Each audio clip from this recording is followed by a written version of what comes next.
Hi there, Andre here from Peak Motorcycles. This is going to be one of my Wednesday short videos looking at a really exciting topic that I'm sure has been on everyone's mind. I'm only kidding. It's early December in 2021, it's freezing cold in my garage, so I think if I'm going to do a video it has to be a short one.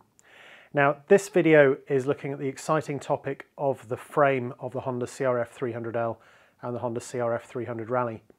Now, if you look on nearly any forum, especially where there are Honda CRF250 riders, a lot of people have been saying that they have concerns around the strength of the frame on the 300.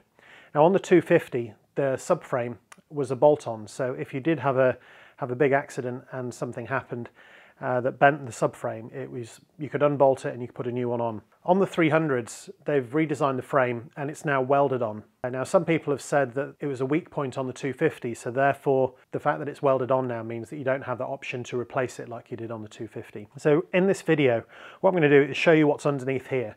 And I think the frame on the 300 has been changed quite a lot, and it's just how far back along here that the frame now comes, and just how far the weld goes and the amount of reinforcement that's in there that has actually made the back end really strong. Now, this video was actually originally part of my Outback Motortek pannier frame install video, but that video was already way too long. I had to cut something out, and I'd only really started talking about this when I'd got it open and it occurred to me. So I'm doing it as a separate Wednesday short video.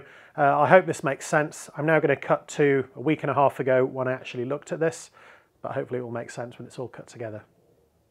While I've got the bike open like this, I don't know if you can see on here, but this is the subframe that some people had been complaining about.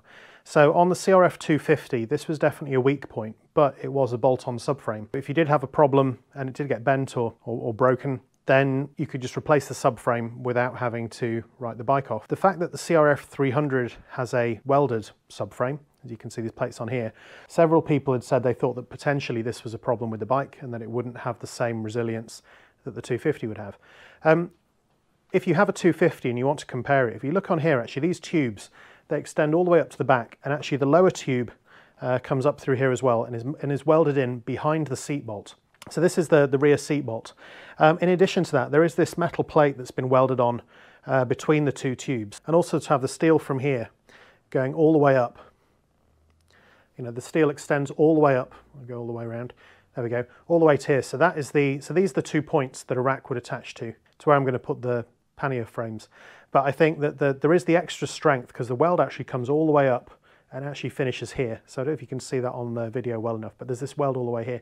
So you've actually got the main frame coming, you know, almost all the way to the back of the bike.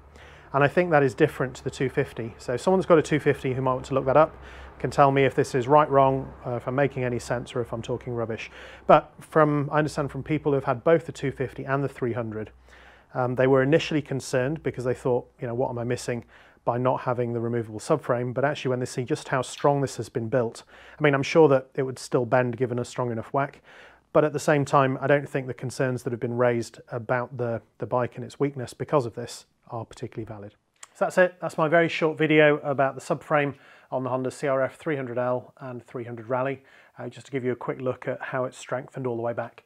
Now, I've seen lots of pictures with people with dry bags and holdalls like stacked up really high on the back.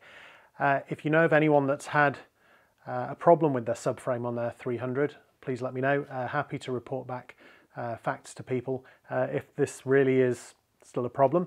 But everything that I've seen so far and everything I've heard so far suggests that actually by having this extra strength back there, it does make quite a big difference. Anyway, that's my video.